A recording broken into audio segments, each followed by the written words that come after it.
This is where it began. Here, in the exact geographic center of the United States. Grand Island, Nebraska.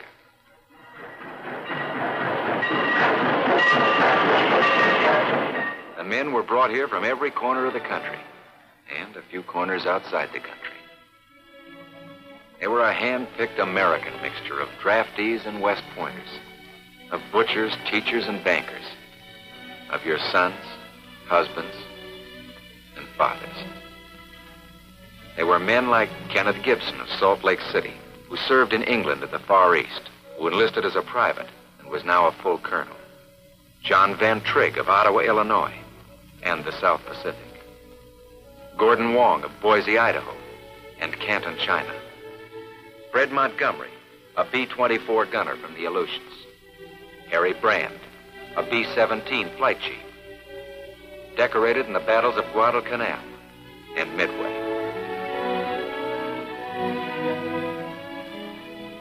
They were men who had flown in forts or liberators in all of the combat theaters. But now they were introduced to a ship that was something else again.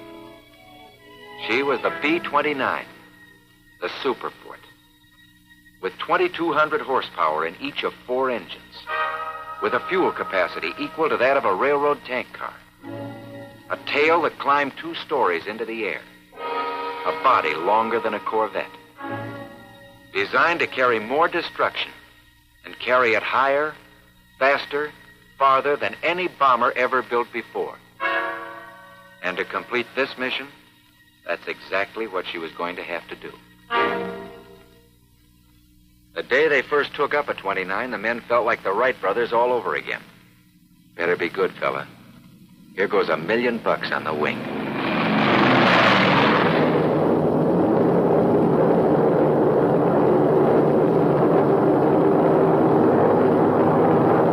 By the second flight, they were in love with the ship. And old hands. And starting to get impatient. But the Army told them nothing. Just kept them flying and kept them wondering. They wondered about when they'd finally be off, which way they'd go, how they'd do, and how long it would be before they'd be on their way home again. Well, while they were wondering, the big wheels decided. Almost the first the men knew about it. It was 5 in the morning and they were on their way.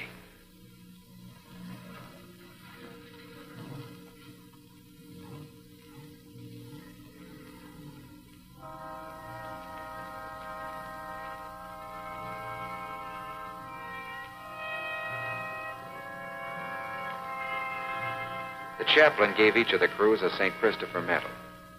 Christopher's the patron saint of travelers, he explained before he blessed them. And if there's one thing you boys are going to do, it's travel.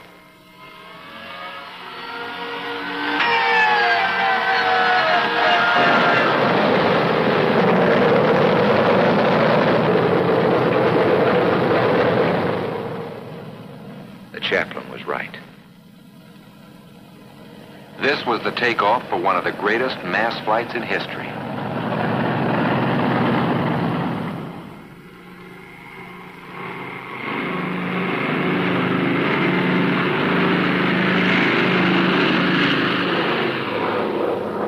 First lap, from Grand Island, 1,321 miles westward to Mather Field, California.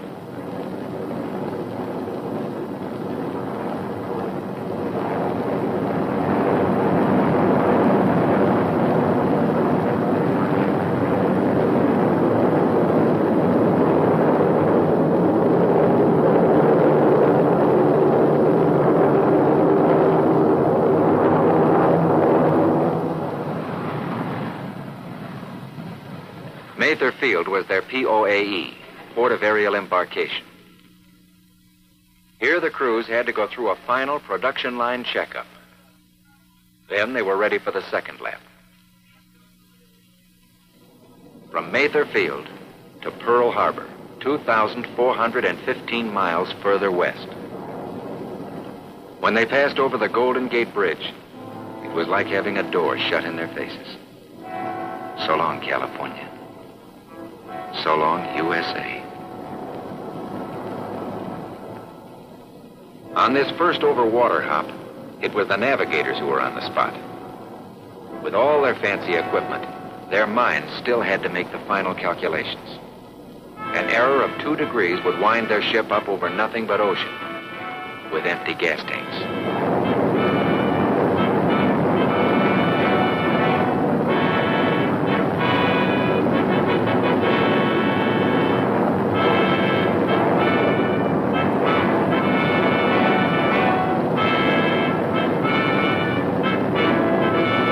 Diamond Head. Right on the nose. Good old navigator. The crews relaxed. Now they began to think about hula girls and the beach at Waikiki. At Pearl Harbor, however, they found themselves restricted to the airfield. The only hula girls they saw were painted on the doors of the PX. For something much bigger was in the making. In an office on that same field, a new bomber command was being born. The 21st, Brigadier General Haywood Hansel commanding, to include all the planes and all the crews that had left Nebraska. Hansel conferred with Lieutenant General Millard Harmon, General Arnold's deputy for B-29 activities in the Pacific. And the details were set for the 21st Bomber Command's initial strike. After briefing next morning, General Hansel and the men left Hawaii. Their final base was no longer a mystery. 4,000 miles farther west, with only one refueling stop on the way, lay the island of Saipan. Less than 4 months before, it had still been in the hands of the Japanese. That was something for the men to think about. It was for them that the Battle of Saipan was fought. For a base big enough to hold their B-29s.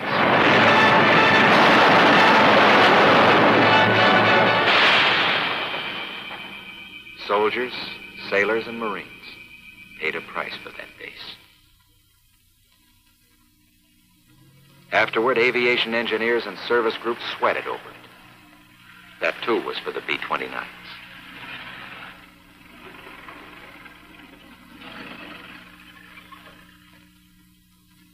Realizing it made every man anxious to get there, to make Saipan pay off.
The first element of the 21st Bomber Command has arrived. When we've done some more fighting, we'll do some more talking. Thank you.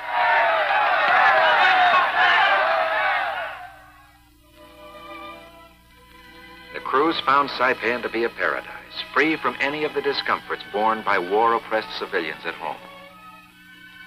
Plenty of airy apartments, nicely decorated. Adjoining showers. No long lines at the local barber shop. Reasonably priced concerts. Private beach club. An elegant sun deck. Only trouble was, their neighbors got a little noisy.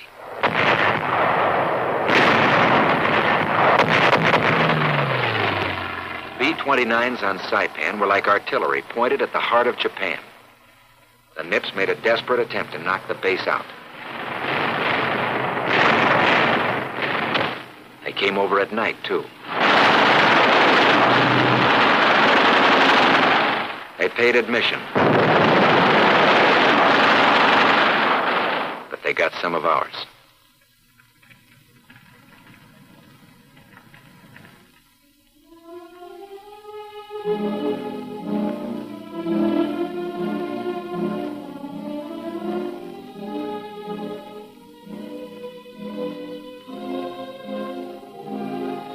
The Japs might just as well have tried to stop Niagara Falls. The 21st Bomber Command was ready to hit its first target. Our target for today is one of 3 of the Nakajima aircraft plants located 11 miles west of Tokyo. The men had hoped the first one would be Tokyo, and they were delighted. But they weren't kidding themselves. Not even those who'd been over Berlin or Ploiesti or Vienna. London to Berlin and back was 1,000 miles. The Foggia-Ploiesti run, 1,150 miles. The Foggia-Vienna run, 900 miles. But Saipan to Tokyo and back was over 3,000 miles. No land-based planes had ever hit this target before. Crew chiefs and maintenance men worked right through the afternoon and night.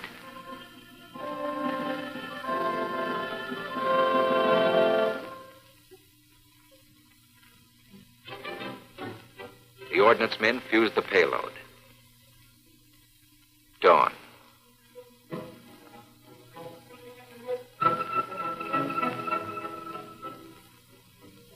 The coolness reminded them of that other dawn not so long ago in Nebraska. Only now they were sweating. It was kind of funny to think of themselves making history.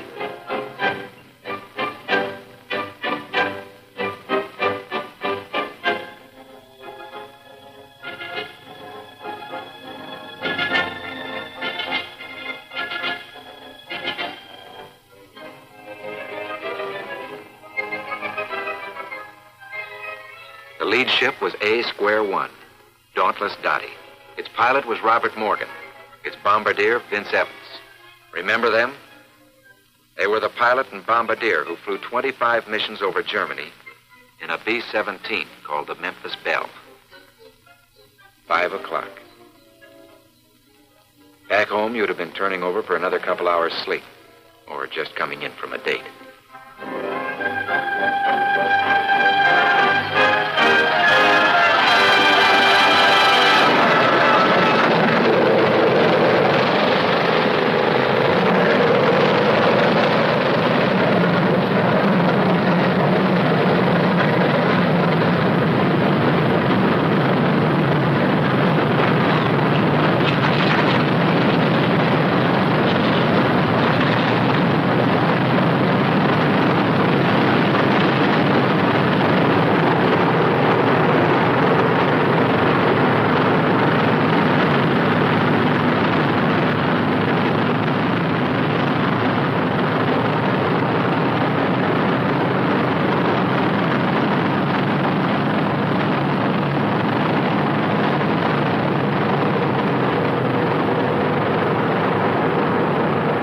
Each Superfort carried well over 7,000 gallons of gas, more than 6,000 rounds of ammunition.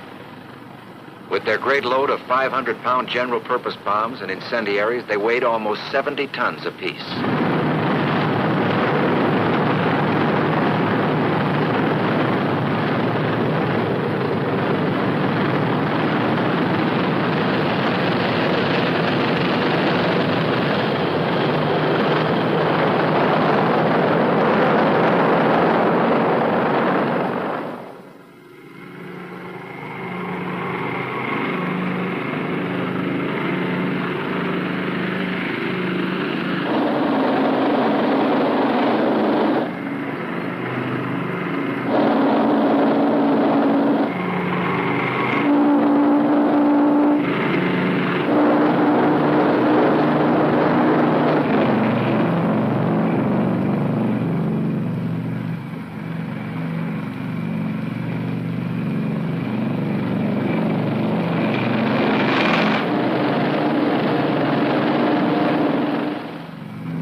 never should have been falling in Tokyo.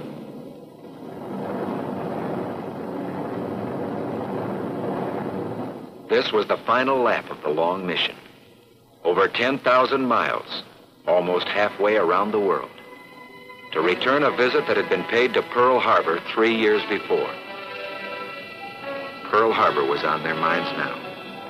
The 2,000 American dead, Hickam Field in flames, the Arizona and the Oklahoma and the Pennsylvania. There were other things on their minds. There was the triumphant feeling of being the first, the advance guard of a long procession of superforts that would smash Tokyo.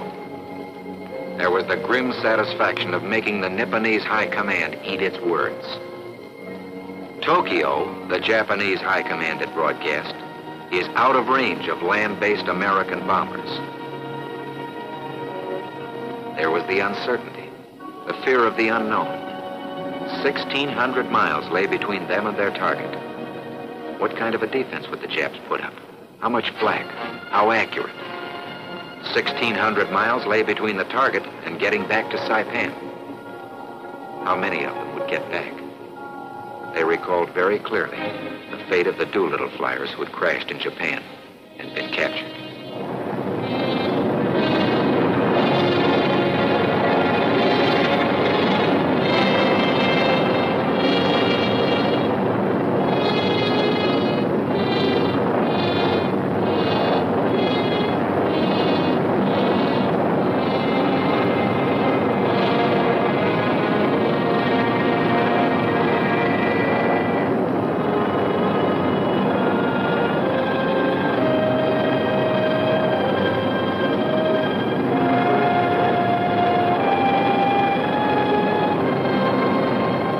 6 hours later, through the clouds, they saw it. Fujiyama, ancient symbol of Japan. Here come some modern symbols. Phosphorus bombs and flak. And fighters.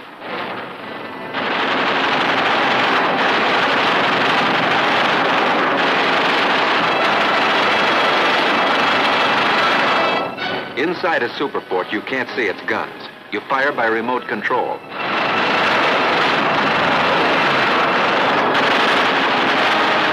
But the guns are there.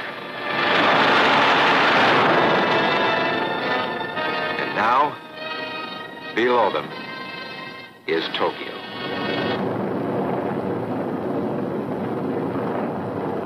Within a radius of 15 miles of the Imperial Palace live 7 million Japanese. A people we used to think of as small, dainty, polite, concerning themselves only with floral arrangements and rock gardens and the cultivation of silkworms. But it isn't silkworms, and it isn't imperial palaces these men are looking for. In the suburbs of Tokyo is the huge Nakajima aircraft plant. Well, Bud, what are you waiting for?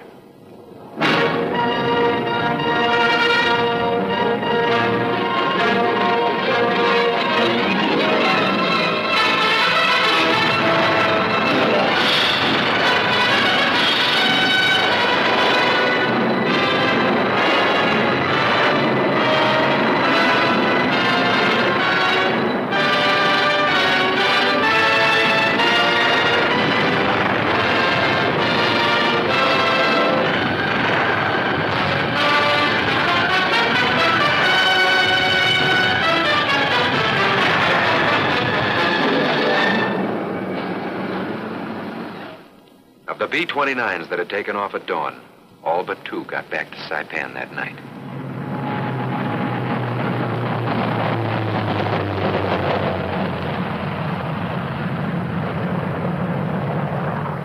And that's where it ended.